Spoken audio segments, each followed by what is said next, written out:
Qui peut se passer d'électricité dans le monde d'aujourd'hui? Qui peut vivre, travailler et se nourrir sans brancher une prise ou appuyer sur un bouton? À chaque seconde, des milliards d'électrons circulent entre nous. Ils transportent nos voix, nos corps, nos données. Ils nous réchauffent, nous protègent et nous soignent. Mais alors que l'électricité est devenue une énergie vitale, très peu savent vraiment d'où vient ce courant et pourquoi un jour, il se pourrait que la lumière s'éteigne.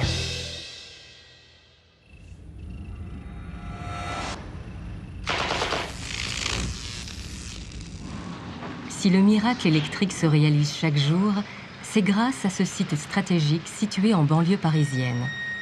Il abrite le centre de dispatching national de RTE, le réseau de transport d'électricité.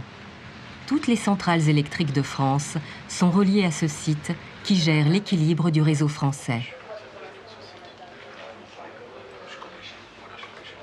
Alors nous sommes dans le dispatching national de RTE, c'est en fait le centre de contrôle national qui va piloter et surveiller l'équilibre entre l'offre et la production d'électricité en France et qui va aussi piloter et surveiller les flux d'électricité sur le réseau à 400 000 volts, c'est-à-dire les autoroutes de l'électricité qui, on le voit sur la carte derrière moi, se répartissent sur l'ensemble du territoire et sont même interconnectés aux pays voisins, que ce soit la Belgique, l'Allemagne ou la Suisse, pour ne citer que ces trois-là. C'est un geste finalement simple que d'appuyer sur son interrupteur ou sa machine à café ou son lave-vaisselle ou de faire démarrer une machine dans une industrie. Mais à chaque instant, peuvent se produire des aléas sur un système électrique, ne serait-ce que par le comportement des consommateurs. Les consommateurs vont peut-être consommer plus ou consommer moins que ce qui était prévu. Donc cette consommation en moins ou en plus va nécessiter une action d'équilibrage sur la production. Donc on va devoir, en fonction, donc soit baisser, soit augmenter de la production. Donc ça, c'est un rôle fondamental parce que c'est un rôle qui permet d'assurer la sécurité de fonctionnement du système électrique français et quelque part la sécurité d'approvisionnement et l'alimentation de l'ensemble des consommateurs français. RTE s'assure de l'équilibre entre les prévisions de production et de consommation d'électricité et ajuste la production en cas de déséquilibre. RTE gère aussi plus de 100 000 km de lignes à haute et très haute tension qui relient les sites de production aux consommateurs. Vous savez, le système électrique, c'est un système extraordinairement fragile. Nous n'avons pas beaucoup de blackout en France, mais il y a des pays où il y a beaucoup de blackout. C'est un système fragile où il faut en permanence que la production suive la consommation. Or, la consommation bouge en permanence et la production peut bouger aussi parce qu'il y a des ouvrages qui baissent, qui montent, etc. Donc, c'est un système fragile. Si à un moment donné, la production ne peut plus suivre la consommation, si on ne déleste pas une partie du pays, eh ben c'est tout le système qui s'effondre. C'est un château de cartes. Certains jours, à certaines heures, tout marche en même temps. La demande d'électricité peut dépasser l'offre. Et alors, pour que ça n'arrive pas, de 9h à 11h et de 18h à 20h, évitez d'utiliser les appareils électriques qui ne sont pas indispensables à ces moments-là. En électricité aussi, il y a des heures de pointe. Évitez-les. C'est un conseil d'Électricité de France. Le système électrique, c'est vraiment un système qui est très complexe, beaucoup plus que ce dont on peut avoir l'intuition, parce qu'il faut donc en temps réel, la somme de toute la production sur la plaque Europe soit égale à la consommation. Et s'il y a le moindre déséquilibre, c'est pas juste quelques consommateurs qui vont pas être fournis, c'est l'ensemble du système qui peut s'effondrer. La production hydroélectrique, et en particulier celle des barrages et des grands barrages, elle est utilisée parfois en base pour alimenter la consommation, mais souvent pour accompagner les variations de la consommation que l'on observe au cours d'une journée et accompagner des variations rapides dans un sens ou dans un autre de cette consommation. Elle peut être aussi utilisée très rapidement pour compenser un aléa qui s'est produit par exemple sur un autre moyen de production.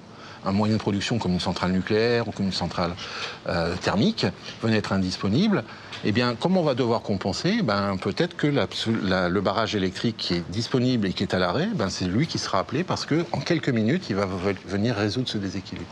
Le problème de l'électricité est que la demande fluctue beaucoup d'une heure, d'un quart d'heure même à un autre, et qu'il faut être capable de répondre à une augmentation de la demande, ou au contraire à une baisse de la demande. Et l'électricité hydraulique se prête très bien à cela. On ouvre une turbine, un robinet, et puis l'eau se précipite dans les turbines et produit de l'électricité en quelques secondes, en quelques minutes. Ça a un rôle crucial parce que c'est une production qui est très flexible, c'est-à-dire que ça peut démarrer très vite et s'arrêter très vite. Et c'est relativement rare les moyens qui sont capables de faire ça. Mais en plus, ça permet de stocker sur toute une année. Ce qui est extrêmement important pour une consommation donc, qui varie entre l'hiver et l'été. Plus de 400 grands barrages soutiennent la production électrique française. Le barrage hydroélectrique demeure le seul moyen de production à pouvoir fournir une énorme quantité d'énergie sur ordre du dispatching de RTE. Il leur suffit d'ouvrir les vannes pour produire immédiatement les millions de mégawatts qui vont équilibrer le réseau et éviter les blackouts. C'est en Isère que se trouve la plus puissante centrale hydroélectrique de France. Sa particularité est de fonctionner avec 2 lacs de retenue situés l'un en dessous de l'autre et fonctionnant ensemble.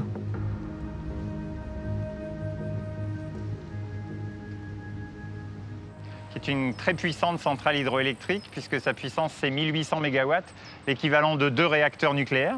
La France en a 58. Et elle a l'avantage en plus d'être une station de pompage. C'est-à-dire que l'eau qui est retenue dans un barrage à Grand-Maison, 1000 mètres au-dessus d'ici, elle peut à la fois être turbinée vers le bas, et puis, comme il faut toujours que la consommation et la production soient au même niveau, quand les gens consomment moins et qu'il y a de la surproduction en France, on peut reprendre l'eau du lac d'en bas et la repomper vers le haut. Pourquoi 2 retenues à des altitudes différentes? Lorsque la demande d'électricité est importante, les eaux de la retenue de Grand-Maison descendent vers les 2 usines où, turbinées, elles livrent de l'électricité de grande valeur au réseau français. Par contre, en période de faible consommation, lorsque des quantités importantes de courant sont disponibles, les eaux de la cuvette du Vernet sont pompées par les groupes reversibles de l'usine souterraine pour être remontées dans la retenue de Grand-Maison qui se remplit à nouveau. Si on voulait remplacer une usine de ce style-là par une batterie chimique, que Tesla pourrait nous fabriquer peut-être, à mon avis, de cette puissance-là, c'est pas possible. Ça prendrait plusieurs hectares d'empreintes au sol et plusieurs dizaines d'étages de haut. De produits chimiques rares, merdiques et pas très écologiques.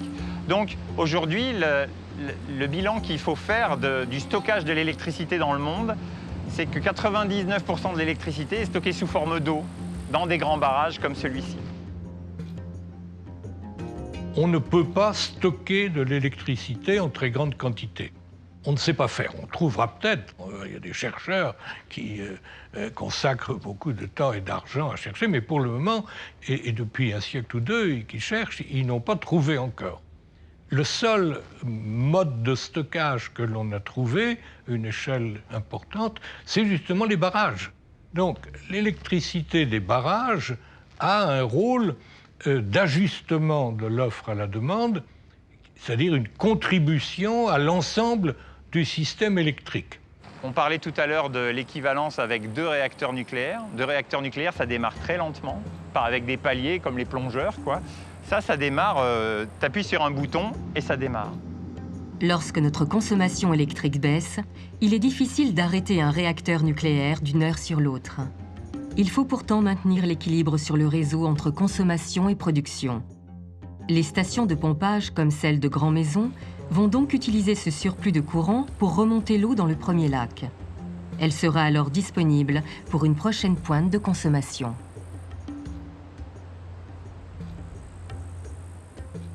L'objectif, c'est d'être capable de produire le plus d'électricité possible avec une quantité d'eau donnée.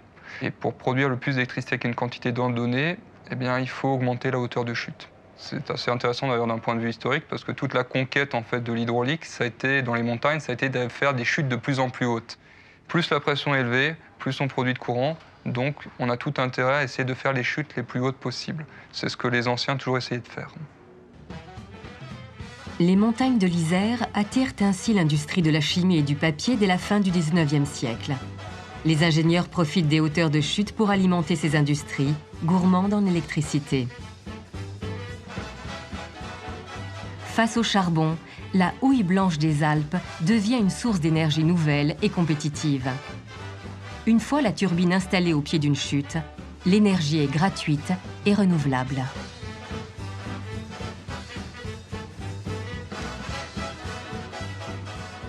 Les gens, très vite, ont compris l'avantage de l'hydroélectricité. On n'a pas à transporter la matière première. Les premières grandes usines électriques fonctionnaient au charbon. Donc il fallait importer du nord de la France ou d'autres bassins. Là, l'énergie, elle est produite sur place, elle n'est pas polluante, elle est renouvelable. Enfin bref, c'est l'énergie idéale. La France produisait beaucoup de charbon, c'était quand même l'énergie numéro 1. Et les patrons des charbonnages de France avaient intérêt à ce que le charbon continue à être l'énergie, le fournisseur d'énergie principal. Donc les patrons de l'époque n'avaient aucun intérêt au développement de l'hydroélectricité. C'est avec le Front populaire en 1936 que naît un plan pour équiper la France de grands barrages. C'est le plan des 3 milliards.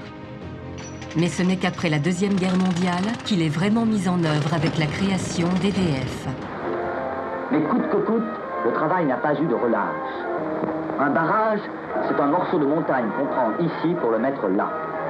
Avec leurs bras, avec leurs machines, avec la dynamite, les hommes se sont mis à éventrer cette vieille terre, à lui arracher la pierre qui fera le béton de cette muraille, le barrage. C'est l'une des caractéristiques de ces barrages, c'est qu'ils produisent de l'électricité à un coût qui est presque nul. C'est de l'électricité qui est produite sans capital nouveau et sans main-d'œuvre nouvelle. C'est une caractéristique importante. Les investissements destinés à construire les barrages ont été faits il y a très longtemps. Et que donc c'est très rentable. Si on était un peu trivial, on dirait que les barrages hydrauliques, c'est une machine à cash. Ça produit l'électricité renouvelable la moins chère de France, donc la plus compétitive de France, parce que les coûts d'investissement, même s'il y a un certain nombre de travaux à faire, ont été amortis depuis très très longtemps. Et vous avez depuis des années un certain nombre de grands groupes européens privés de l'énergie qui guettent les barrages hydrauliques français en voulant faire main basse sur ce pactole. La plupart des barrages sont depuis leur construction gérés par EDF, à qui l'État a confié les concessions. Le statut public de l'entreprise la protégeait de la concurrence. Mais en 2004, le gouvernement de Jean-Pierre Raffarin transforme EDF en société anonyme. La mise en concurrence des concessions devient alors obligatoire. Les grandes multinationales de l'énergie se portent candidates à l'exploitation des barrages.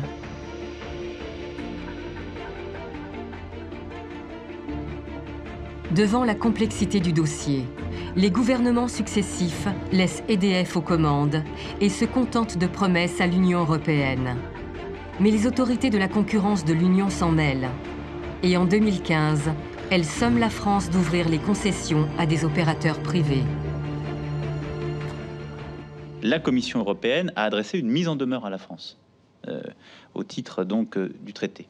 Dans ce contexte, un changement est intervenu dans les dernières semaines, puisque les échanges récents avec la Commission européenne montrent que nous devrions arriver à un compromis et au retrait de la procédure d'infraction. Donc nous sommes rentrés depuis la semaine dernière dans une phase de discussion pour trouver le compromis.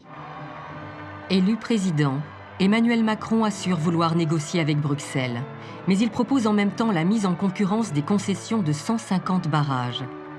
Le compromis s'avère une trahison et au printemps 2019, les syndicats d'EDF occupent les barrages.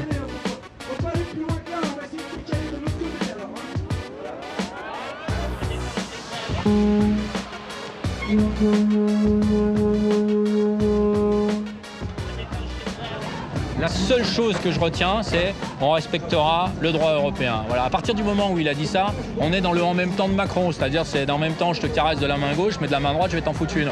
Voilà. Vous avez aimé l'épisode Vente de nos autoroutes? Vous suivez avec passion le suspense de la privatisation d'Aéroports de Paris? Vous allez adorer la vente de 150 de nos barrages hydroélectriques ou le dernier rebondissement de notre série hexagonale, La France vend ses joyaux. Bonjour monsieur.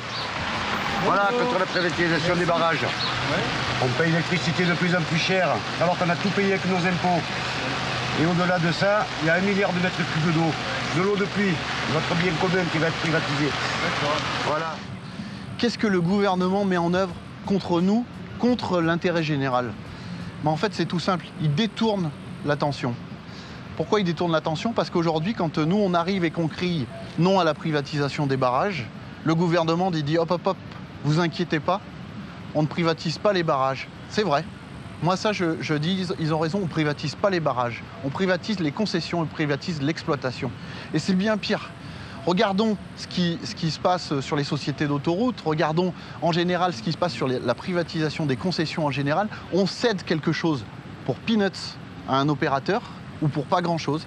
Cet opérateur privé fait chou gras avec le bien en question et après il le rend à l'État et ça serait à l'État de récupérer tout ce que l'opérateur n'aura pas fait. Alors, comme à chaque fois ou presque que l'on décide de vendre nos infrastructures vitales, on nous explique que c'est de la faute de l'Europe. Oui. Regardez comme ce méchant Bruxelles, tout occupé à briser les monopoles, veut enquiquiner EDF qui détient 80% de nos barrages. Et ce n'est pas faux, Yves. Bruxelles nous enquiquine, alors qu'elle laisse tranquille l'Allemagne ainsi que le Portugal dans la gestion de leur retenue d'eau. Et pourquoi donc, me direz-vous? Parce que ces pays ont tapé du poing sur la table pour que Bruxelles leur fiche la paix. Et ça a marché.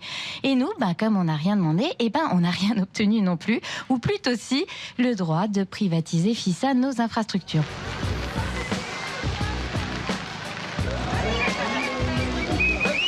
On est venu avec quelques collègues maires pour manifester notre inquiétude quant au projet de privatisation de toute l'énergie, toute la production d'énergie hydroélectrique en France.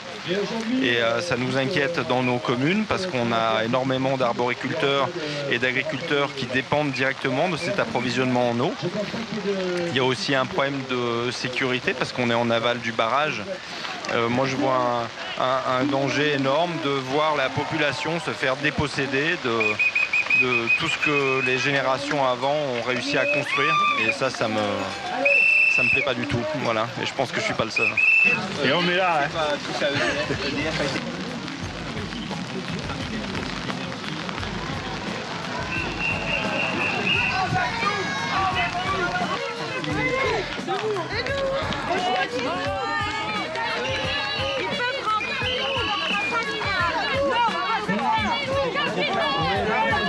Ça fait plaisir qu'on puisse montrer qu'on n'est pas d'accord et qu'il y a de la résistance à cette privatisation parce que c'est tous les biens communs qu'ils veulent prendre. C'est tout.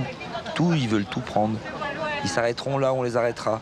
Et privatiser, ça veut dire priver. Et quand on prive, on n'a plus.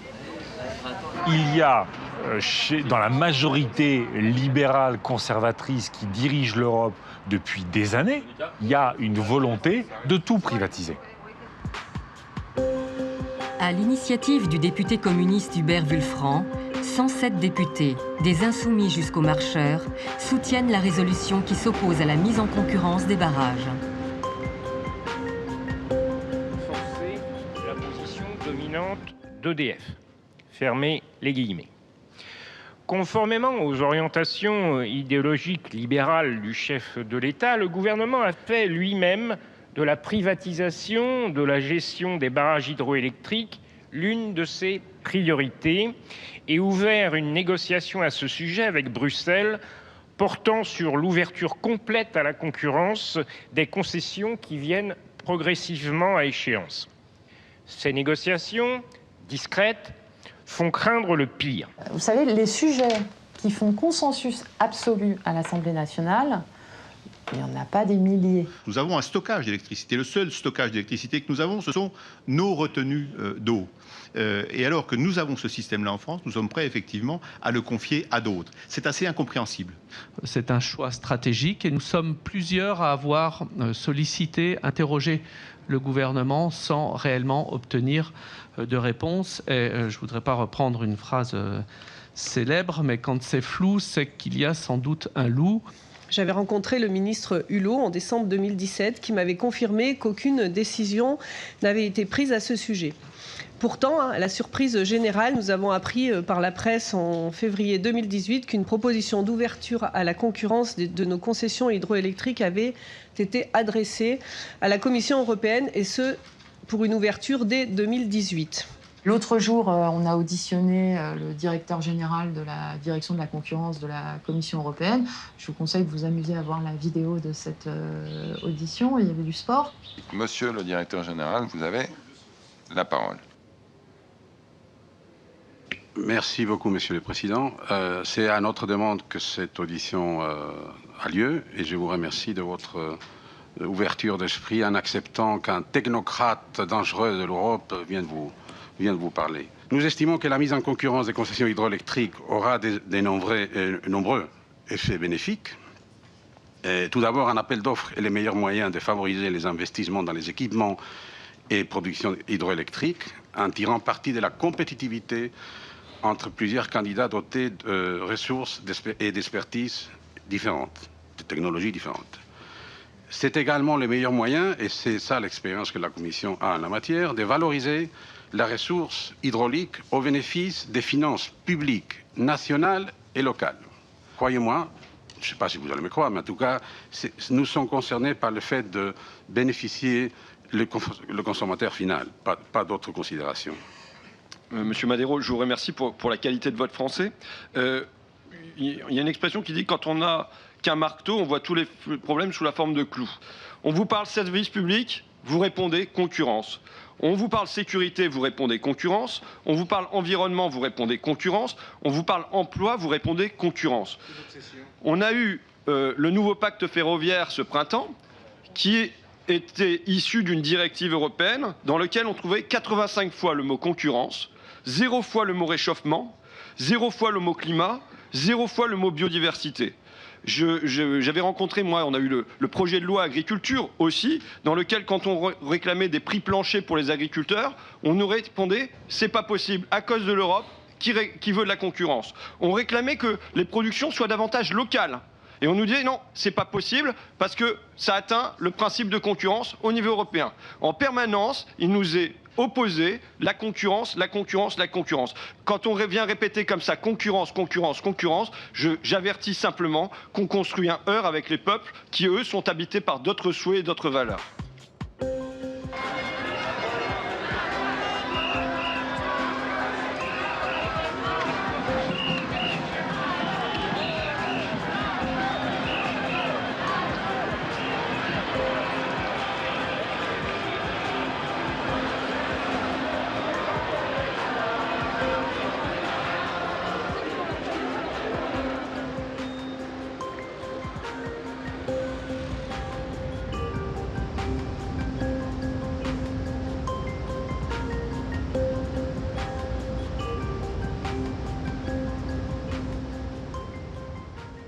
C'est vraiment le poumon du système électrique. Et en plus, c'est la partie la plus complexe à gérer, mais vraiment de très loin. Il y a des équipes entières qui travaillent uniquement sur l'hydraulique. Alors pourquoi c'est plus complexe que le reste? Justement parce que ça va suivre en temps réel la consommation, parce que c'est des stocks d'eau en fait, qui sont à gérer sur une année, dans un univers qui est très incertain, puisque la consommation comme la production dépendent par exemple beaucoup des conditions météorologiques. Ça dépend de la température qui fait beaucoup varier la consommation, ça dépend des apports en eau, ça dépend du vent, ça dépend du soleil. Donc on est en univers très incertain dans lequel il faut garantir cet équilibre. Et puis les barrages hydrauliques sont tous très spécifiques. Ils dépendent des vallées, de la topologie des vallées dans lesquelles ils sont. Donc c'est difficile à modéliser. En plus, ils sont liés entre eux, c'est-à-dire que les barrages le long de la vallée dépendent de ceux qui sont en amont et de ceux qui sont en aval. Et puis ils doivent répondre à des besoins autre que l'électricité. Ils ont des contraintes de fourniture d'eau pour l'irrigation, pour l'agriculture, pour la pêche, pour la navigation fluviale, etc. Donc c'est une multitude de contraintes qu'il faut arriver à gérer. Plus de 400 ingénieurs surveillent les barrages français. Leur objectif est de gérer au mieux leur remplissage.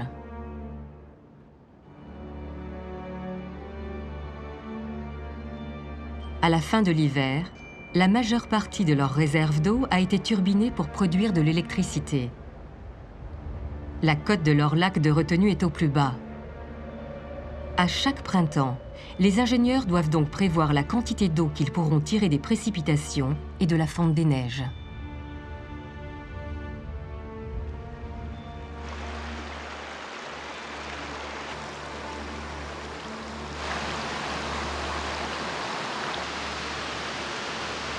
Pour surveiller la cote du barrage, pour surveiller le remplissage du lac, en amont du barrage, on a une station de mesure de débit, ce qui nous permet de suivre heure par heure.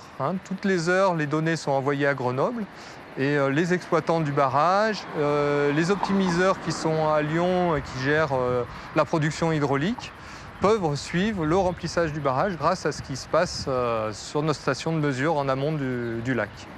On s'appuie sur des données historiques et on est capable de dire, on estime que cette année, au 1er août, on va pouvoir remplir le barrage du Chambon avec tel volume. Si les prévisions des ingénieurs sont justes, les barrages seront pleins et pourront apporter leur contribution au pic de consommation de l'hiver prochain.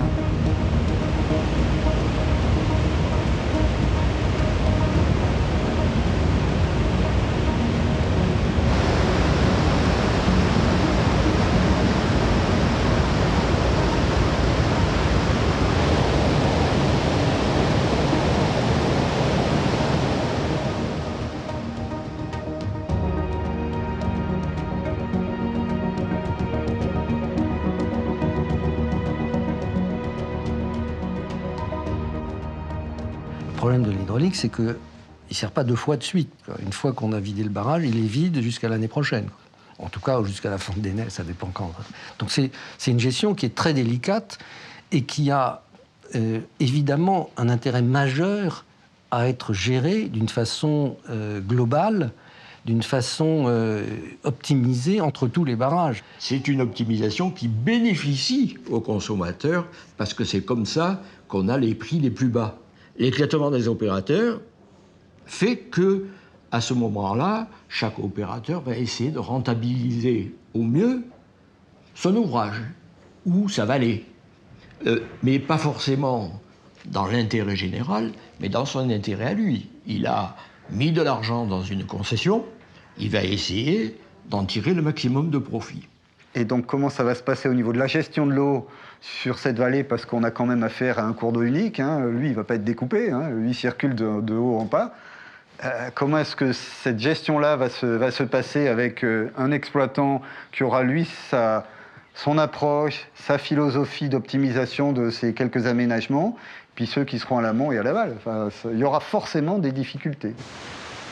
Les barrages se remplissent d'eau. Mais ils se remplissent également de roches et de sédiments transportés par les cours d'eau. Autant de volume perdu pour la production d'électricité. Et on a des forts taux d'érosion sur l'Isère. Donc c'est des montagnes jeunes, les Alpes c'est jeune, donc ça vit beaucoup. Et comme ça vit beaucoup, ça s'érode aussi beaucoup. Sur d'un ordre de grandeur, à Grenoble, on mesure en moyenne à peu près 2 millions de tonnes par an qui passent, de sédiments fins, de sable et de limon. Donc ça se remplit petit à petit au fil des ans. Il faut tenir compte de ces sédiments et de les gérer, parce que si on ne tient pas compte, au fur et à mesure, le barrage se remplit et il ne sert plus à rien, c'est un grand mur avec un sédiment et des sédiments derrière. Il n'y a plus d'eau derrière, il n'y a plus que des sédiments.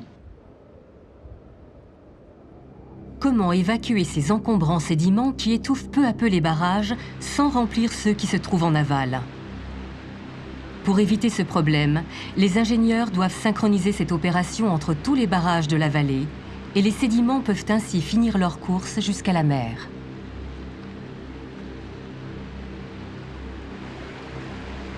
Dans un paysage avec plusieurs opérateurs en concurrence, puisque c'est l'esprit de cette mise en concurrence, on voit mal comment les gens vont partager de manière totalement ouverte leurs données, leur savoir-faire, voire leurs hommes, leurs compétences.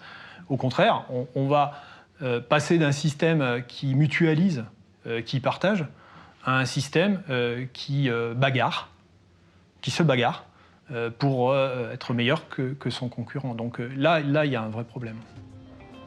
L'éclatement de la gestion entre plusieurs opérateurs ne mettrait-il pas en péril l'équilibre du système ? Le casse-tête de RTE, gardien de l'optimisation du réseau, risquerait de se complexifier considérablement. Pour le moment, RTE peut compter sur tous les barrages de France. Mais dans un modèle concurrentiel, qu'adviendra-t-il des barrages les moins rentables ?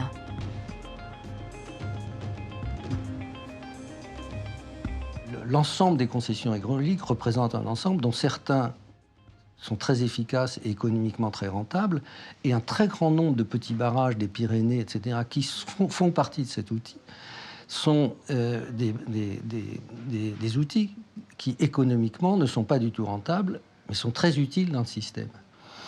Et donc, l'objectif de l'Europe, c'est de mettre en concurrence les concessions les plus rentables, de façon à montrer qu'il y a une concurrence. Est-ce qu'on trouvera des opérateurs qui voudront exploiter les barrages déficitaires? Alors certains disent qu'il n'y en a pas. On sait pertinemment qu'il y en a. Et est-ce qu'in fine, on ne va pas se retrouver à demander à EDF de n'exploiter finalement que ceux que personne ne veut? Ce qui serait assez dramatique, parce que... ou alors de dire à des concurrents, finalement, exploitez-les et on vous compensera la perte. Donc de toute façon, on arrive à une augmentation des coûts. Marie-Noëlle Battistel est une des rares députées très informées sur le sujet. Pour préparer la loi sur la transition énergétique, elle commande un rapport au syndicat d'EDF sur l'ouverture à la concurrence des concessions. Le travail qu'on a fait avec la DTG, la R&D, là, sur rapporter la parole des experts, on a fait cet ouvrage. Après, on est allé le porter auprès de Marie-Noëlle Battistel. Il y avait Delphine Bateau, Loïc Prudhomme. Franchement, on a été vraiment étonnés de découvrir que les experts n'avaient pas été consultés. Dans le rapport qu'on a fait, on a été voir une centaine d'experts et une vingtaine de cadres dirigeants d'EDF Hydro. On est allé voir des économistes. Les économistes nous ont dit un système en réseau, en plus enchaîné dans une vallée les uns en dessous des autres, multiplier les opérateurs, ça désoptimise. Désoptimise, ça veut dire que tu augmentes les coûts, donc tu augmentes le prix, donc tu augmentes la facture. Ce n'est pas un point de vue, c'est un fait reconnu par la communauté scientifique. Le marché ne permet pas d'obtenir un programme de production optimum. Dit autrement, ça va forcément faire monter les coûts. En plus de faire monter les coûts, l'éclatement du parc hydraulique en plusieurs opérateurs risquerait d'avoir des répercussions sur la maintenance des barrages.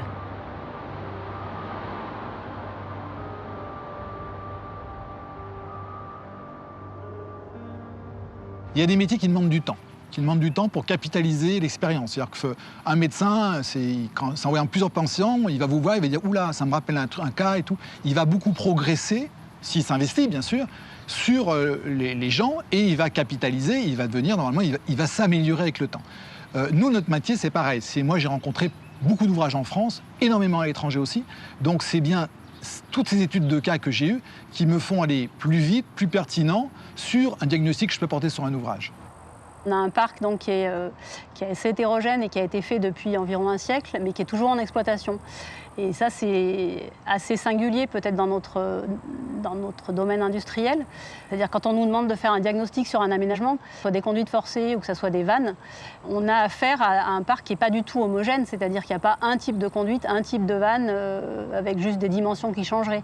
Mais il y a des vannes et des conduites qui ont été faites avec des matériaux de nature différente, qui ont des propriétés mécaniques différentes, qui ont des tenues à la corrosion différentes, qui ont des revêtements qui protègent de la corrosion qui sont différents, qui ont des modes d'assemblage qui sont différents, qui vont avoir des défauts dedans qui vont être différents et qui vont évoluer dans le temps de façon différente. Donc il y a eu beaucoup de mots différents dans tout ce que je viens de dire. Et en fait, ce qui est important et ce qui fait qu'on arrive à être petit à petit de plus en plus efficace dans notre métier de diagnostiqueur, c'est que on commence à connaître ces aménagements en fait presque intimement en fait. Et ce qu'on se dit, c'est que si jamais ça arrivait à terme en fait cette histoire d'ouverture à la concurrence des concessions, et ben tout ça, ça serait éclaté. Le gros avantage ou la grosse différence peut-être de l'ingénierie EDF par rapport aux autres ingénieries, c'est qu'elle s'est appuyée sur un parc d'ouvrages très complet, très diversifié. Il y a à peu près tous les types de barrages qui peuvent exister au monde, il y a à peu près tous les types d'usines, de groupes de fonctionnement, turbines ou alternateurs, il y a des milliers de kilomètres de galeries, enfin il y a à peu près toutes les situations qu'on peut rencontrer lorsqu'on étudie un ouvrage. Voilà. Les barrages, ils ne sont pas du tout conçus de la même manière dans les Pyrénées, dans le Massif central et dans les Alpes. Et même dans les Alpes, il peut y avoir tout un tas de types de barrages différents. Les rivières sont différentes. Et le fait d'avoir une vision globale, une ingénierie centralisée, une R&D centralisée et dédiée à la recherche sur tous ces types d'aménagements fait qu'on a une compétence et une pertinence plus grande que si on comprenait qu'un petit bout d'un problème, quoi. Et donc on arrive à maintenir un pôle de compétences, on arrive à s'améliorer, mais ça c'est possible parce qu'on pratique, parce qu'on a suffisamment d'ouvrages pour pratiquer. Donc potentiellement, l'éclatement du parc, c'est la perte du savoir-faire et donc un risque accru peut-être d'incidents et également une maintenance qui n'est plus du tout optimisée. Les équipes d'EDF disposent de près d'un siècle d'expertise sur l'ensemble du parc hydraulique français. Autant de données et d'archives qui permettent d'entretenir les barrages et de contrôler leur évolution. Les barrages, c'est quand même des ouvrages d'art qui sont magnifiques, mais qui sont excessivement dangereux s'ils sont mal entretenus. On peut avoir des lames déversantes excessives. Donc si ces barrages ne sont pas entretenus, si on tire sur la corde d'un point de vue maintenance, s'il n'y a plus les ressources économiques pour les maintenir correctement, et s'il n'y a plus les contrôles techniques pour le faire, mais qu'est-ce qui se passe? Les barrages sont potentiellement dangereux, parce que derrière, ils ont une quantité d'eau considérable qui est stockée, et que les ruptures de barrage, ça existe dans le monde, il y en a eu beaucoup. Et suivant où elles se produisent, si les vallées sont très habitées, eh bien vous avez beaucoup de morts. Si on prend deux grands ouvrages dans la région, par exemple Vouglan pour Lyon ou alors Monténard pour Grenoble, en cas de rupture, il y aurait, c'est vrai, une vague qui peut arriver entre 1 et 6 mètres. Donc là, je ne vais pas rentrer dans les chiffres exactement, mais il y aurait une vague qui arriverait quand même dans des agglomérations qui sont quand même très peuplées. En Grenoble, on a en plus un risque Céveso, dans le sens où on a quand même une industrie chimique qui est très forte en amont de Grenoble. Donc c'est vrai qu'on ne peut même pas envisager ce cas de figure. Autour d'un barrage, les flancs de la montagne sont déstabilisés par la masse d'eau qui s'infiltre dans les roches et peut provoquer des glissements de terrain. Jean Flucher a été confronté à ce problème lors de la mise en eau du barrage Puylaurent en Lozère. On avait repéré d'une rive à l'autre qu'il y avait un pan du terrain qui glissait. Donc, et c'est exactement l'accident qui s'est produit en Italie, à Longarone. C'est ce qui s'est passé, il y a eu 2000 morts. Alors là, c'était un barrage beaucoup plus petit, et ce pan de colline qui glissait, on l'a observé pendant la mise à eau, et on a fait la mise à eau en fonction du glissement de ce pont. C'est-à-dire que chaque fois qu'on faisait une petite montée de mise à eau, on attendait qu'il glisse pour qu'il aille s'appuyer au fond, puis une fois qu'il ne bougeait plus, on continue à monter. Mais l'histoire de Vajon-Longarone était présente dans l'esprit de tous les barragistes qui étaient là au moment où on a mis à eau. L'accident du barrage italien de Vajon est l'une des pires catastrophes de l'histoire des barrages. En 1963, la SAD, une société privée, achève sa construction et demande son homologation aux autorités italiennes. Mais elle sait qu'il y a un problème. Le remplissage du barrage fait glisser lentement l'un des flancs de la montagne et des millions de mètres cubes de roches pourraient s'effondrer dans le lac. Malgré les alertes, les dirigeants de la société SAD décident de continuer le remplissage.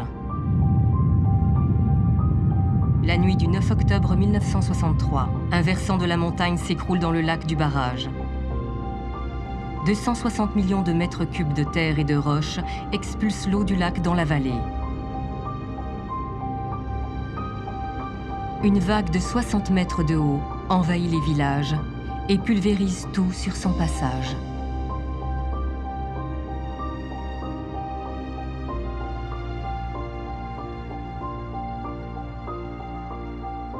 L'hydroélectricité, c'est quelque chose qui est en essor dans le monde, mais ça n'échappe pas à la pression économique, à des solutions parfois low cost, à des arbitrages politiques parfois défaillants. Quand on n'a pas des États forts qui imposent un contrôle administratif sur la sûreté, et ben finalement, les choses dérivent petit à petit. Il y a quelque chose qu'il faut comprendre qui est très important, c'est que le coût d'une défaillance d'un barrage, le coût d'une rupture d'un barrage, c'est quelque chose de colossal. Alors on a des barrages qui ont été repris, comme celui de Chambon. Il y a des barrages qui ont donné des soucis, mais on a toujours pu intervenir avant qu'il se passe quelque chose. Donc je crois que si on veut que la sécurité des ouvrages soit assurée, il faut les surveiller en permanence. Sur l'auscultation, ce que j'ai peur, sur la surveillance des ouvrages, le privé, il va essayer de dépenser moins. C'est naturel, je veux dire. Hein. Il va aller vraiment au plus court, vraiment frôler la loi pour pouvoir gagner de l'argent le temps qu'il ait la concession. Voilà. Donc ça va être le profit.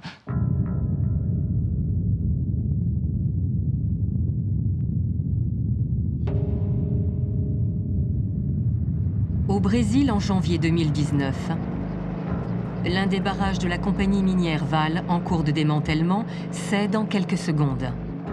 Les millions de mètres cubes d'eau mélangés aux déchets de la mine empoisonnent les sols pour des décennies.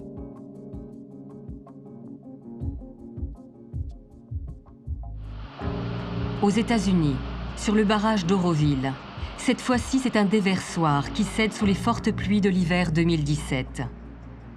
200 000 personnes sont évacuées et la catastrophe est évitée de justesse. Comme l'hydraulique est quelque chose de très capitalistique, au sens où ça bloque des fonds pendant très longtemps. Ça coûte beaucoup d'argent de construire un aménagement ou de faire une maintenance lourde. À partir du moment où cette maintenance ou cette construction est faite, on est tranquille pendant très longtemps. Seulement, aujourd'hui, la plupart des industriels utilisent des taux d'actualisation très élevés et l'argent qu'on gagne dans 30 ou 40 ans, ça ne vaut pas grand-chose, pour ne pas dire rien, dans un bilan comptable d'aujourd'hui. Actuellement, l'État s'appuie largement sur les techniciens d'EDF pour gérer justement cet aspect sécurité et sûreté des barrages. À l'avenir, on sait que l'État n'a pas des ressources inépuisables. Si on commence à morceler les opérateurs, ils ne vont pas travailler forcément ensemble, de façon de concert, pour régler les problèmes des autres. Donc fatalement, je m'interroge sur justement la sécurité et la sûreté des installations et des populations qui sont à l'aval. Les barrages retiennent des millions de mètres cubes d'eau au-dessus de nos villages et de nos villes. Ces ouvrages massifs, à l'air indestructible, ne sont pourtant pas immuables et vieillissent plus ou moins bien. Tous les barrages ont tendance à bouger, hein, soit à cause de la température, soit à cause de la pression de l'eau. Voilà, il y a différents facteurs qui font bouger les barrages. Et donc celui-ci bouge particulièrement parce que son béton date d'avant-guerre et il vieillit pas très bien. Mais bon, voilà, il y a beaucoup de surveillance. Du coup, on va surveiller la cote de montée d'eau pour faire en sorte que, voilà, qu'il n'y ait pas de niveau de sûreté, qu'il n'y ait pas d'incident. Mais du coup, ça veut dire qu'on va peut-être pas le remplir entièrement. On va surveiller la cote en fonction de sa maladie. C'est un barrage qui, au départ, quand on l'a construit, on ne savait pas qu'il y avait un mauvais mariage entre les granulats et puis le ciment. Hein, et là, il a une maladie qui s'appelle l'alcali-réaction.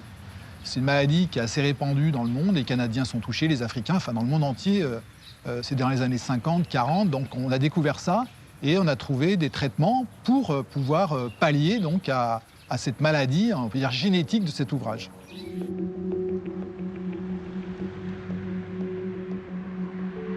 Dès leur construction, la surveillance et l'entretien des barrages ont constitué une priorité pour EDF. Depuis plus de 70 ans, sur plus de 700 barrages, l'entreprise a constitué une base de données incomparable pour faire face aux problèmes de maintenance et de sécurité. Alors, cette base de données où elle est très utile, c'est que pour deux choses. C'est-à-dire que des fois, on peut dire que les travaux ne sont pas nécessaires. Ça nous aide à prouver que, en fait, il ne faut pas donner des médicaments à quelqu'un qu'on voit qu'il n'est pas vraiment malade, quoi. Donc, il faut bien savoir quel traitement faire. Il ne faut pas non plus... Nous, l'avantage qu'on a, c'est qu'on ne va pas mettre 50 capteurs alors qu'on sait que 4 suffisent. Mais on sait qu'il en faut 4, on n'en mettra pas 2. Moi, je prends toujours l'exemple de... on a une maison... si c'est sa propre maison, est-ce qu'on l'entretient de la même manière que si on a une location? S'il faut changer les tuiles, est-ce qu'on va prendre le même type de tuiles si c'est une maison qu'on va vendre dans 10 ans ou qu'on veut garder parce que c'était la maison de famille, quoi. Mais un risque bien supérieur plane sur l'avenir de ces infrastructures. Le réchauffement climatique. Une étude produite par le ministère de l'écologie lui-même il y a quelques années, une étude Explore, qui annonçait qu'à l'horizon de quelques décennies, les débits des rivières en saison sèche, en été, allaient perdre 40 à 60% suivant les régions. C'est un ordre de grandeur, ça dépend des rivières, ça dépend comment sont les sols, mais c'est un ordre de grandeur. Ce qui signifie que là où on avait déjà du mal à passer les étés avec quelques restrictions d'eau, ça va être de plus en plus difficile. Donc tu vois, l'allure de la carte que tu as par ici, il y a un moment, à la fin du siècle, si rien ne change, c'est un peu ce qu'on va voir par ici.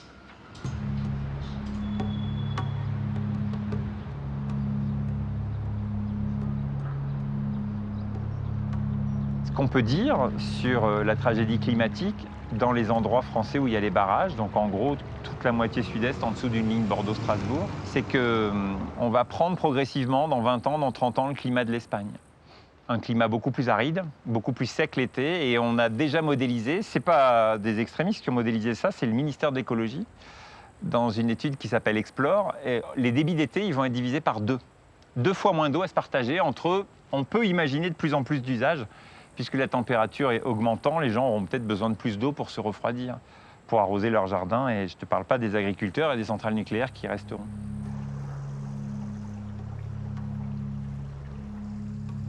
Avec la diminution de la pluviométrie et l'augmentation des températures annuelles, l'eau des barrages va devenir de plus en plus rare et de plus en plus précieuse. À l'été 2019, le lac de Serre-Ponçon a atteint l'une des cotes les plus basses de son histoire. Sur la zone du lac, on a une base nautique qui fonctionne bon an, mal an, entre le 15 juin et le 15 septembre. Il est fluctuant en fonction du niveau du marnage du lac. Cette année, nous avons dû fermer le 18 août, puisque le lac n'a jamais obtenu sa cote maximale, puisqu'on était à moins 2,50 en début de saison, et que très rapidement, il a commencé à baisser dès le 15 juillet. Donc on a réussi à faire une activité jusqu'au 18 août, et suite à ça, on a dû fermer notre activité sur le lac. Alors sûrement dû à manque de neige, pas de pluviométrie, un été très sec, beaucoup de canicules. Le club nautique, c'est 24 salariés. Forcément, s'il y a une des activités qui ne marche pas, on peut parler de chômage, on peut parler de difficultés économiques. Et donc forcément, la gestion de l'eau est un facteur prépondérant dans notre activité et dans le bon fonctionnement de notre activité aussi. On pense souvent aux barrages comme des objets industriels créés pour fabriquer de l'électricité. On pense moins souvent qu'ils stockent 75% des eaux de surface stockées dans le pays. Donc on a vraiment un réservoir d'eau à disposition de la France et pas seulement à disposition de la production d'électricité. Mais on peut s'inquiéter. Si jamais le système changeait, qu'est-ce qui se passerait? Qu'est-ce qui se passerait aujourd'hui? Mais qu'est-ce qui se passerait dans un monde plus sec où finalement l'eau devient rare? Dans un monde libéral, ce qui est rare est cher. Et pour l'eau, on peut dire que ça va être très rare et très cher. Donc c'est une vision possible. Il y a un autre monde où on gère la misère, l'ensemble des retenues d'eau en France, qui ne seront peut-être pas suffisantes pour faire plaisir à tout le monde, mais on le gère dans l'intérêt général. On essaye de faire passer les urgences avant les besoins secondaires, en les jugeant peut-être d'une manière morale, éthique, et pas seulement en donnant la réserve aux plus offrants. Ça fait longtemps qu'à EDF, on a compris que si on voulait continuer à faire notre métier d'exploitant hydroélectrique sur les rivières, il fallait le faire un petit peu autrement, et en se disant qu'on n'était pas les seuls, qu'on n'était pas là pour kidnapper l'eau, et qu'il fallait savoir gérer et accommoder des compromis pour les autres usagers. On ne l'imagine pas forcément, mais sur une vallée, si vous voulez, nous sommes parfois appelés à gérer des contradictions. Par exemple, dans le haut de la vallée, on va vous demander de ne pas déstocker ou de vider les lacs de façon à respecter une saison touristique. Alors qu'en même temps, dans le bas de la vallée, on va vous demander de déstocker pour l'agriculture ou pour la pêche ou pour le canoë-kayak.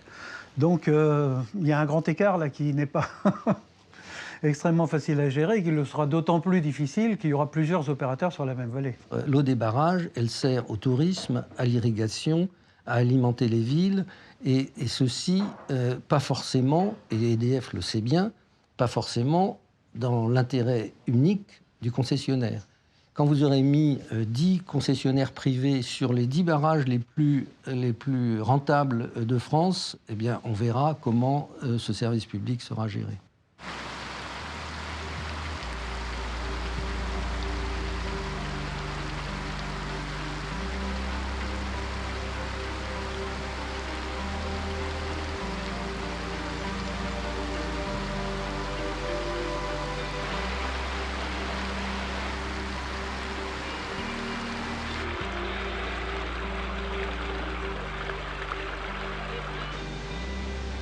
Quelle sera la valeur de l'eau en 2050?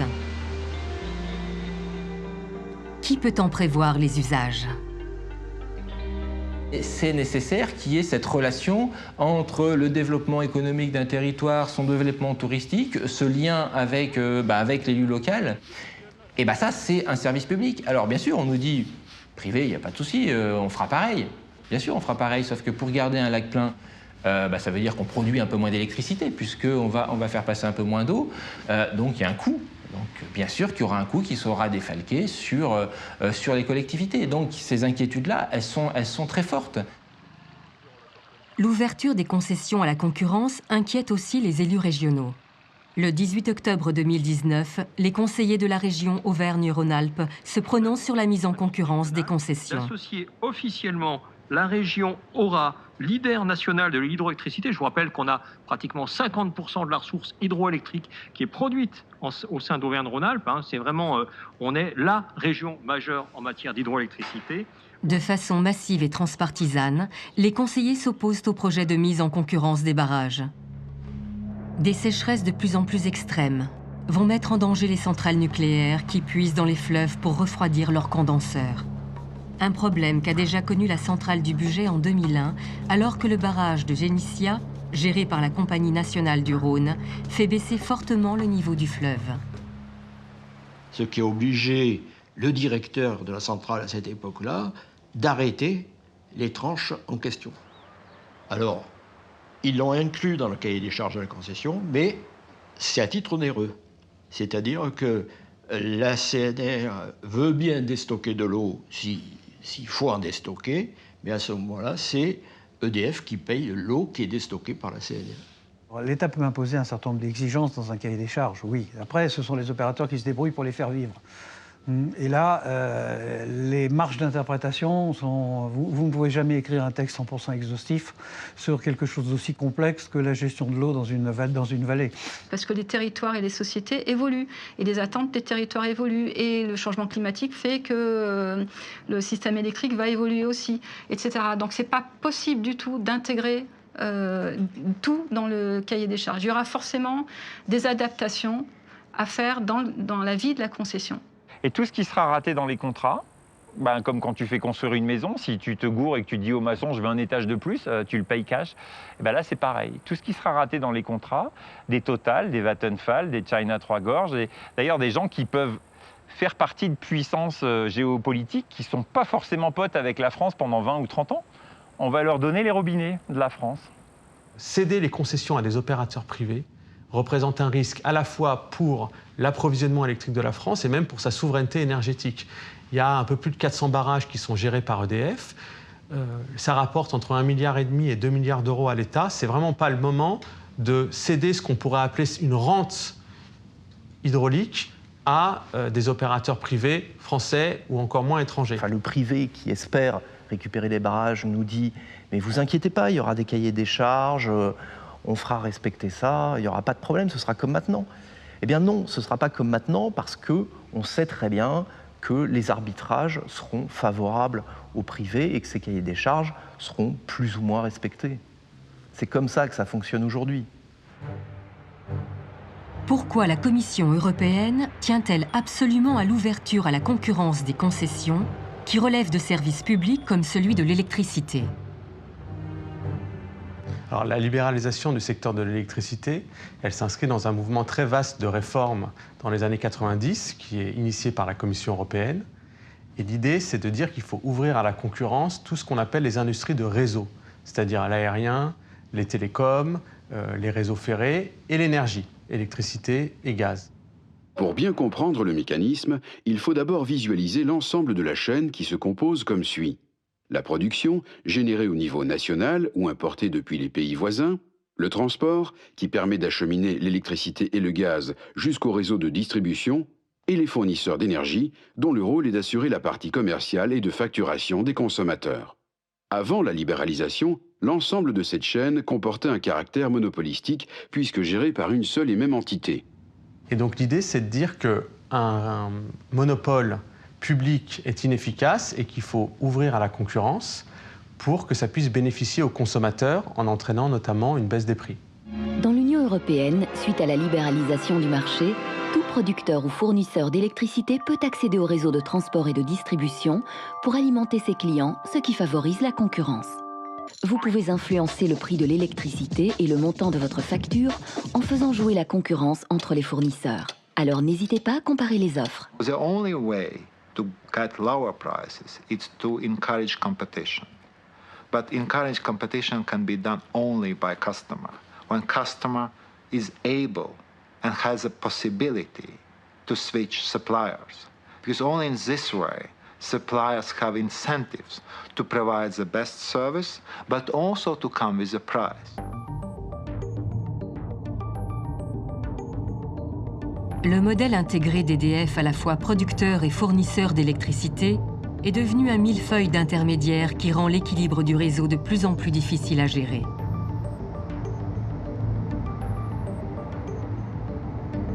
Avec l'ouverture à la concurrence, n'importe quel fournisseur européen peut désormais acheter de l'électricité sur les marchés de gros et la revendre à des particuliers ou des entreprises d'un autre pays.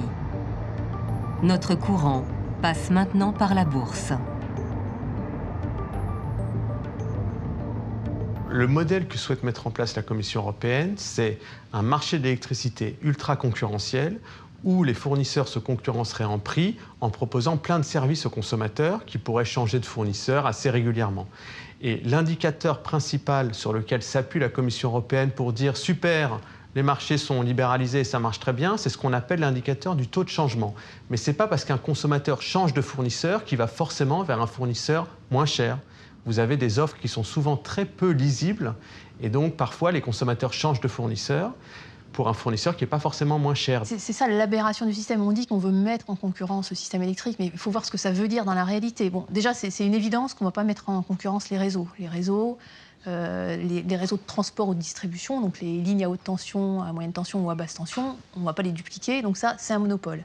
Après, la partie production, on ne va pas non plus s'amuser à faire des capacités, enfin, à produire des unités plus que ce dont on a besoin, parce que c'est une pollution, parce que c'est un coût. Et donc finalement, la concurrence, elle est réservée à la partie fourniture, la partie commercialisation, mais qui représente, sur une facture de 150 € du mégawattheure, ça représente 8 € du mégawattheure. Donc on est en train de faire une usine à gaz pour mettre en concurrence une partie infime de la facture.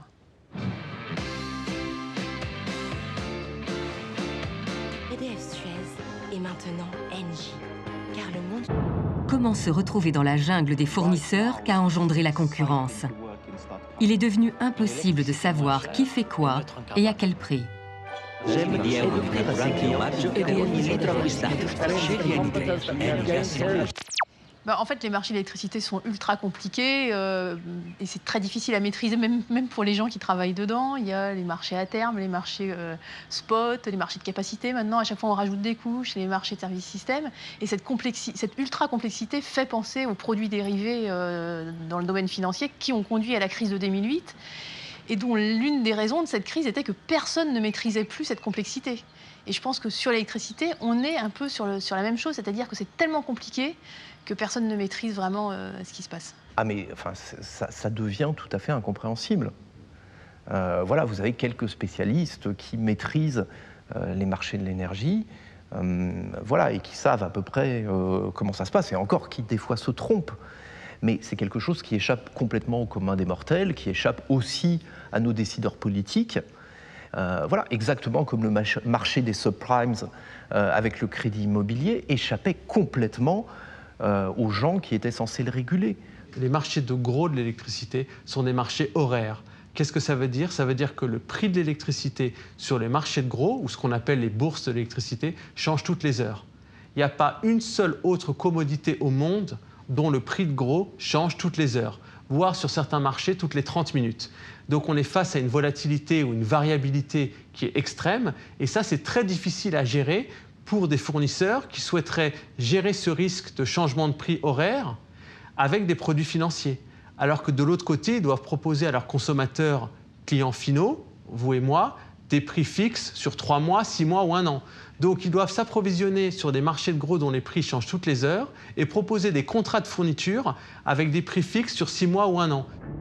Une situation qui peut devenir intenable pour les fournisseurs, comme en 2001 dans l'État de Californie.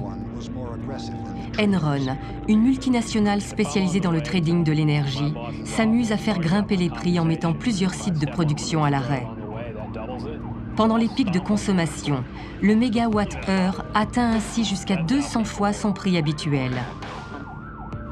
Ces hausses provoquent la faillite des fournisseurs d'électricité de l'État et plongent des millions d'Américains dans le noir.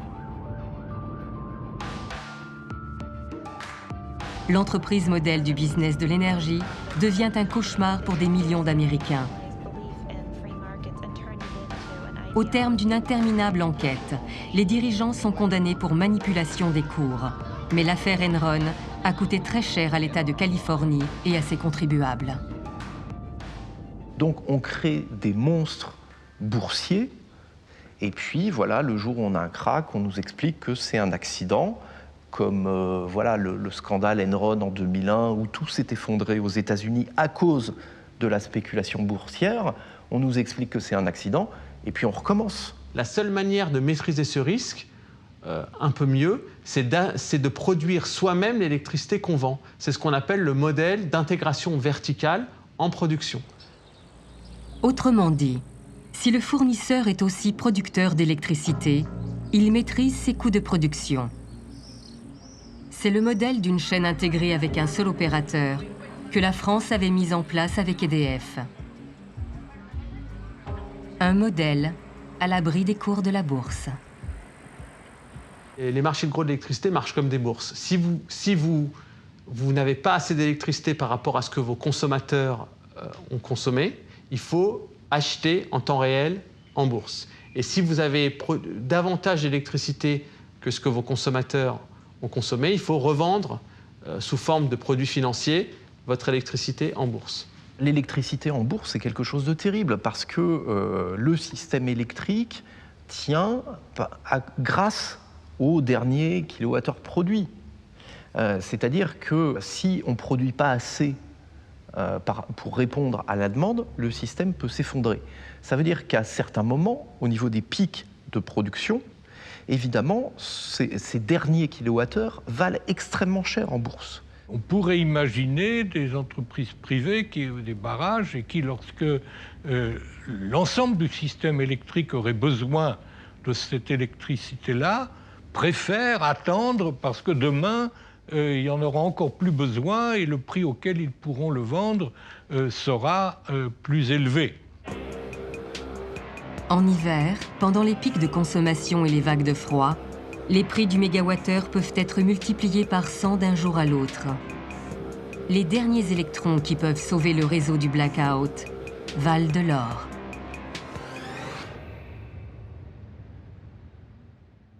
Si effectivement on n'a pas les moyens de répondre à la demande, soit on met une partie de la France dans le noir, soit on met toute la France, soit la France sera mise dans le noir automatiquement. Il y a des gens qui disent bon bah écoutez, ça peut arriver qu'on soit dans le noir, c'est pas si grave. Je pense qu'on ne se rend pas compte du coût économique qui représente une journée de blackout dans un pays comme la France, c'est plusieurs milliards. Pour redémarrer, c'est après très compliqué. Il y a le blackout, d'une part, ça va très vite. Dans l'affaire de 3 secondes, on est en blackout. Après le redémarrage, c'est très long. C'est le black start. Alors, les centrales nucléaires qui ont déclenché ou qui se sont arrêtées pendant le blackout ont besoin de redémarrer. Mais une centrale nucléaire arrêtée, pour redémarrer, elle a besoin du réseau, elle a besoin d'énergie électrique. Donc on va relier point à point un gros ouvrage hydroélectrique qui, lui, peut produire, et une centrale nucléaire qui doit redémarrer. Et ça, toutes les 19 centrales nucléaires et les 58 réacteurs sont raccordés comme ça. La volatilité des marchés aggrave le risque de blackout sur le réseau électrique. Pour répondre à ce risque, l'Union européenne invente des produits financiers et des plateformes d'échange boursiers. Elle impose de nouvelles règles qui rendent encore plus incompréhensible le fonctionnement de ces marchés. On est loin du marché libre et transparent qu'elle prétend mettre en œuvre.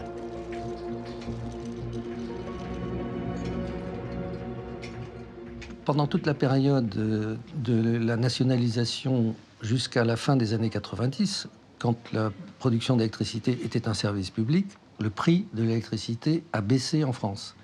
Depuis que ce produit est dérégulé, le prix n'a pas cessé d'augmenter. Plus 30% d'augmentation sur les tarifs d'électricité, plus 70% sur les tarifs de gaz. Là encore, il y a une augmentation de 6% sur l'électricité. Le bilan, il est négatif pour la population, pour l'usager. Et je parle bien d'usagers et pas de clients. Pour le train, c'était pareil. Il faut imaginer que, pareil, quand j'étais ado, il y avait une tarification du train en kilomètres. C'était super simple. Quel que soit le jour où on partait, de toute façon, on payait le même prix au kilomètre, point barre. Et puis après, quand on était étudiant, on avait des réductions, etc. Aujourd'hui, pour comprendre les tarifs du train, c'est super compliqué. Prendre le train aujourd'hui, c'est devenu compliqué. Il y a une partie du prix du kilowattheure qui est adossée à la bourse. C'est-à-dire qu'on a voté un jour une loi en disant les tarifs régulés de l'énergie, évidemment, seront fonction en partie des coûts de production d'EDF, mais pas seulement. Ils seront fonction aussi d'autres facteurs, et notamment des prix en bourse. Et donc c'est pour ça qu'au mois de juin 2019, on a eu 5,9% d'augmentation sur le tarif d'électricité, parce que les prix en bourse augmentaient, et c'est pour ça qu'on va avoir d'autres augmentations, parce qu'en bourse, on est sur une augmentation des prix assez structurelle. Je précise que la concurrence à laquelle je fais référence, et c'est important de le signaler, n'est pas une concurrence sauvage, c'est-à-dire éloignez-vous de cette idée que Bruxelles favorise la concurrence sauvage, acritique, non régulée. On est dans une globalisation sauvage et il va falloir que l'Europe ait suffisamment de force de frappe et de capacité de réaction envers les blocs dans lesquels nous sommes déjà. On est dans une espèce de village global et il faut que... Donc c'est pour cela que j'ai dit que l'Europe, ce n'est pas le problème, c'est l'absence d'Europe qui peut constituer un véritable problème. Et dans ce sens, et c'est toute l'affirmation. Dans cette Europe de la concurrence censée servir les consommateurs, le financement d'EDF passe désormais par les marchés financiers. En 2005, l'entreprise a fait son entrée en bourse et veut faire rêver les actionnaires. EDF, devenu groupe, commence à jouer le jeu des multinationales et de la concurrence. Il y avait essentiellement un argument, c'était la concurrence à tout prix, c'est-à-dire qu'on s'ouvrait sur une concurrence et dans le cadre de cette concurrence à tout prix, il fallait être les premiers. C'était clair. Le dogme, c'était ça, il fallait être les premiers sur le secteur. Et moi, je me rappelle très bien qu'on est allé, par exemple, au Brésil, y compris sur l'hydraulique, parce que Engie était allé au Brésil et qu'il ne fallait pas laisser les copains, les anciens copains, nous manger la laine sur le dos sur certains continents. Donc, c'était vraiment la concurrence pour la concurrence, l'expansion pour l'expansion. Alors c'est sûr qu'après, quand le sujet de l'hydraulique et de l'ouverture à la concurrence de l'hydraulique est arrivé, la position d'EDF était quand même déjà fortement implantée à l'international et trouver les arguments pour dire « non, on n'ouvre pas en France, y a la gestion de l'eau, il y a tout ce que vous voulez », sauf que nous, on avait une position EDF qui était partout à l'international. Donc comment contrer ça? C'était extrêmement compliqué dans les arguments politiques, en tout cas. À quoi joue EDF? Dans le secret de la salle du Conseil, l'avenir de l'entreprise se dessine autour d'un nouveau mythe appelé Hercule. Il s'agit de céder les activités rentables au secteur industriel privé d'un côté et de l'autre faire reposer les dettes d'EDF sur l'État. Hercule est l'aboutissement d'une expansion débridée et de projets qui ont déjà amené EDF au bord du gouffre. Le chantier de l'EPR en Grande-Bretagne, dans lequel EDF a engagé la moitié de ses capitaux propres, est la goutte de trop. Le 1er mars 2016, le directeur financier d'EDF, Thomas Pickmal, démissionne. Mais moi, je ne peux pas considérer que je cautionne une décision qui pourrait amener un jour EDF à se trouver dans la situation d'Areva. Enfin. Où il faut envisager une recapitalisation d'Areva lorsque l'entreprise est à quelques mois de la cessation de paiement ou du problème de liquidité. Le problème de liquidité dans une entreprise, c'est comme un avion qui part en vrille. Et il s'agit d'EDF. Transformée malgré elle en monstre financier, EDF, Électricité de France, est loin de ses missions fondatrices. Née dans un monde qui a connu l'exploitation ouvrière par les cartels de l'énergie, l'entreprise publique a été pensée pour mettre l'énergie au service des Français.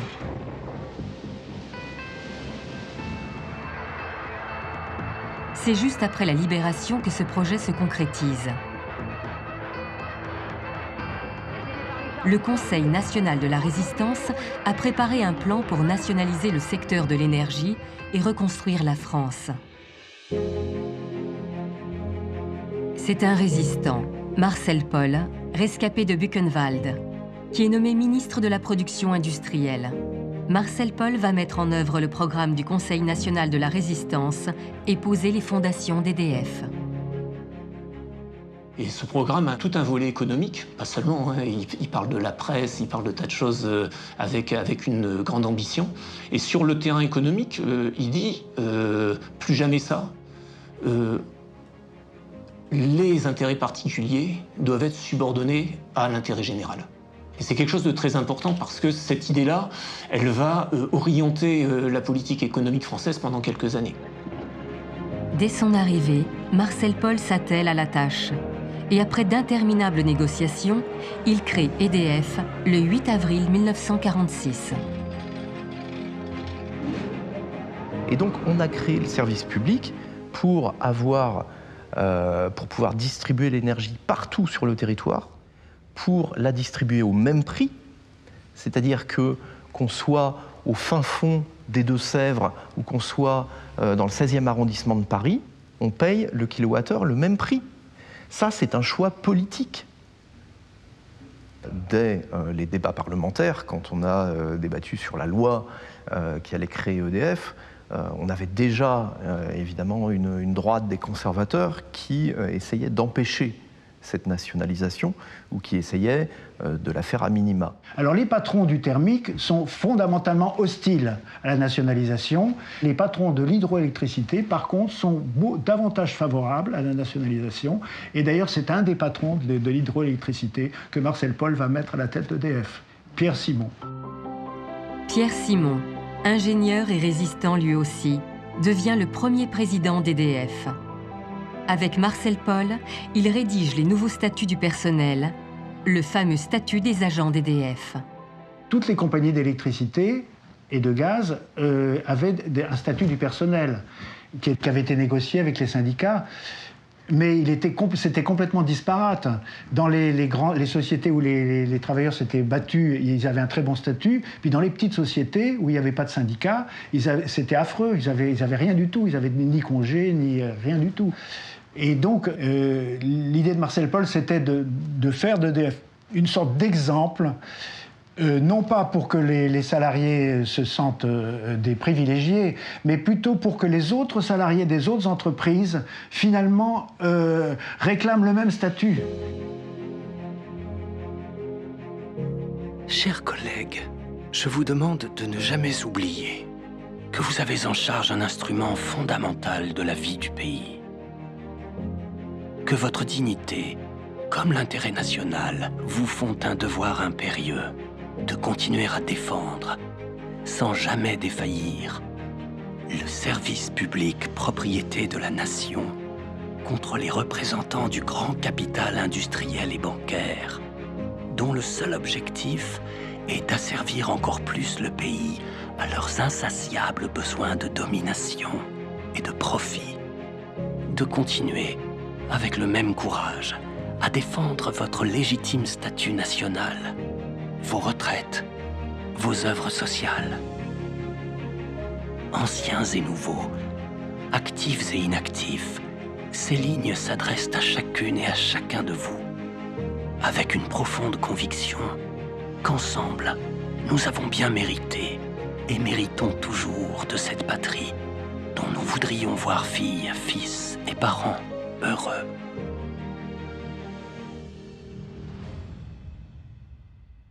Tout parallèle avec ce qui s'est passé dans la France occupée pendant la Seconde Guerre mondiale est pas complètement fortuit. C'est-à-dire, en gros, on a un pays qui a souffert à un moment donné de l'occupation et des gens qui faisaient des affaires à ce moment-là, et le Conseil national de résistance a dit plus jamais ça. Et demain, on risque d'avoir une France qui meurt de soif. Il faut avoir le courage de le dire. Et donc, dans ce contexte-là, s'il y a un moyen de vendre l'eau plus cher parce que les gens ont plus soif, tout argent est bon à prendre. Donc on peut s'inquiéter de ça. Et moi, la question que je me pose aujourd'hui, c'est dans quel camp vont basculer nos gouvernants? Est-ce qu'ils vont être plus proches de l'idéal de De Gaulle ou de celui de Pétain? Il y a un parallèle à faire avec 1946 et aujourd'hui. Il avait une situation qui était dramatique, ils en sortaient. Aujourd'hui, on nous pose une autre situation dramatique, qui est le changement climatique. Quelle solution on adopte? Marcel Paul a adopté une solution qui était une solution nationale, de souveraineté nationale. Eh bien nous, quelle solution on adopte avec cette transition énergétique? Et je pense qu'il est temps de dire, y compris à l'Europe, souveraineté nationale sur ce secteur. Certes, vous avez des dogmes de mise en concurrence, et bien nous on dit c'est souveraineté nationale. C'est-à-dire qu'on revient à quelque chose autour de la nation et on se dessine quelque chose autour de la nation. On va vers une situation très tendue. Si on regarde nos voisins espagnols, ils subissent une guerre de l'eau sévère, alors que leur aridité séculaire leur a permis de s'armer pourtant, et ils ont 6 fois plus de réserves d'eau que nous. On est 6 fois moins armés que nos amis espagnols. On se dirige vers une pénurie d'eau généralisée. La France va devoir arbitrer régulièrement et politiquement qui aura l'eau, entre un agriculteur, un industriel, un touriste, etc. Et c'est ce moment-là qu'on choisit pour ouvrir les barrages à la concurrence, c'est-à-dire pour laisser au privé le moyen de monnayer tout ce qu'on aura oublié. Et qui sait quels seront les usages dans 20 ans ou dans 30 ans? Par exemple, on ne savait pas dans les années 30 qu'on allait fabriquer des centrales nucléaires dans les années 70 et qu'il faudrait de l'eau pour les refroidir. On ne savait pas dans les années 20 qu'il y aurait le Front populaire en 36 qui nous donnerait les congés payés et que les gens choisiraient de faire du pédalo sur les lacs. Tout ça, on ne savait pas. Ça sera encore beaucoup plus intéressant dans l'avenir avec la transition énergétique où on va intégrer de plus en plus d'énergie solaire ou éolienne qui sont des énergies qui varient dans le temps mais dont on ne contrôle pas la variation puisqu'on ne décide pas quand il y a du soleil ou quand il y a du vent. Et donc pour compenser cette variation, il faut des énergies qu'on puisse bien piloter. Et là, l'hydraulique est donc essentielle.